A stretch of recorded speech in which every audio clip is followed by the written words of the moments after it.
নমস্কার বন্ধুরা, আজকের আহারে রান্নাঘরে সকলকে স্বাগত।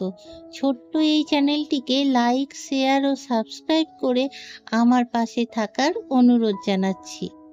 আজ চলে এসেছি কেওড়ার একটি রেসিপি নিয়ে। কেওড়া ফলটি আমাদের অনেকের কাছেই একবারেই অজানা, তবুও কিছু মানুষ এই ফলটি খেয়ে থাকবেন।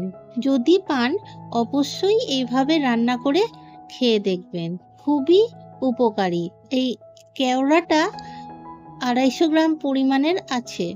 আমি এই ফলটির ব্যাপারে জানতাম না, দেখিও নি, নামও শুনিনি, আর খাওয়া তো অনেক দূরের ব্যাপার। তাই আজকের রান্নাটা আমি নই, আমার দিদি আপনাদের করে দেখাবে। যেভাবে দেখানো হচ্ছে সেভাবে বেছে নেবেন। কেওড়া মূলত ম্যানগ্রোভ বা লবণাক্ত পরিবেশের উদ্ভিদ। এটি সুন্দরবনের প্রধান বৃক্ষ, বিশেষ করে নদী, মোহনা ও খালের ধারে জন্মে থাকে। কেওড়ার বিজ্ঞানসম্মত নাম হলো সোনেরেসিয়া অ্যাপেটালা। সুন্দরবনের বাইরেও বাংলাদেশের উপকূলীয় অঞ্চলে এবং ভারত ও মায়ানমারে কেওড়া গাছ দেখা যায়। এই গাছের ফল থেকে আচার ও চাটনি করা হয়। ফল ও ফুল থেকে বিভিন্ন খাবার ও সুগন্ধি দ্রব্য তৈরি করা যায়। মানুষ ছাড়াও হরিণ, বানর ও মাছেরও খাদ্য এই কেওড়া ফল। এই ফল সিদ্ধ করে যে রস পাওয়া যায় তা আমাশয় রোগীর জন্য উপকারী। আমার নিজের মনে হয় যেগুলো আমরা খাদ্য হিসেবে গ্রহণ করি সেগুলো সম্বন্ধে আমাদের জানা প্রয়োজন। আমার কাছে যেটুকু এটা সম্বন্ধে তথ্য ছিল সেগুলো আমি এখানে শেয়ার করেছি।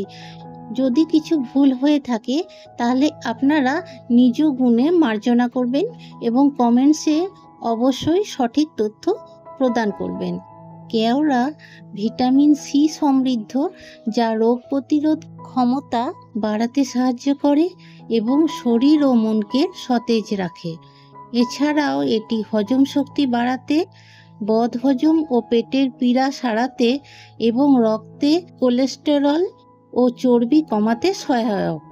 ফলগুলি খুব সুন্দর করে বাছা হয়ে গেছে। বৃতিগুলিও দেখতে খুবই সুন্দর। এগুলিতে কাদামাটি লেগে থাকে, তাই ভালো করে ঘষে ঘষে জল দিয়ে পরিষ্কার করে ধুয়ে প্রেসার কুকারে সিদ্ধ করে নেওয়া হয়েছে। এবার একটা ছিদ্রযুক্ত পাত্রে আবার জল দিয়ে দিয়ে ভালো করে কেওড়ার কাঠটা সংগ্রহ করা হচ্ছে। কেওড়া ফলে থাকা পালমিটিক অ্যাসিড, আসকারবাইল, পালমিটেট ও স্টিয়ারিক অ্যাসিড খাদ্য প্রক্রিয়াকরণ ও খাদ্য সংরক্ষণে ব্যবহৃত হয়। ফলের নির্যাসটা রাখা আছে।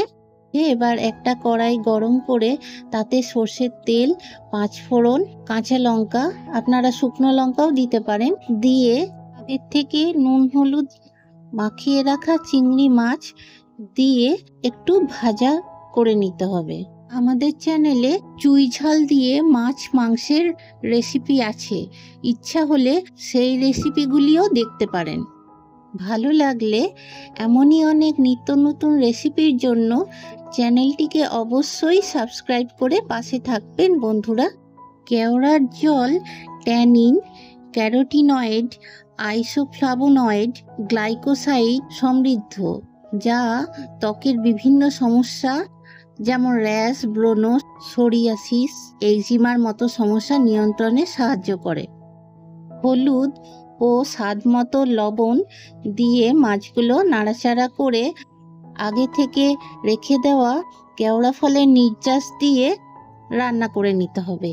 ভালো করে নাড়াচাড়া করে এটাকে কিছুক্ষণ রান্না হতে দিতে হবে। পুষ্টিগুণে সমৃদ্ধ স্বাস্থ্যকর এই রান্নাটি অবশ্যই বাড়িতে একবার হলেও রান্না করে দেখবেন। ফুটে উঠলে স্বাদমতো মিষ্টি দিয়ে দেবেন।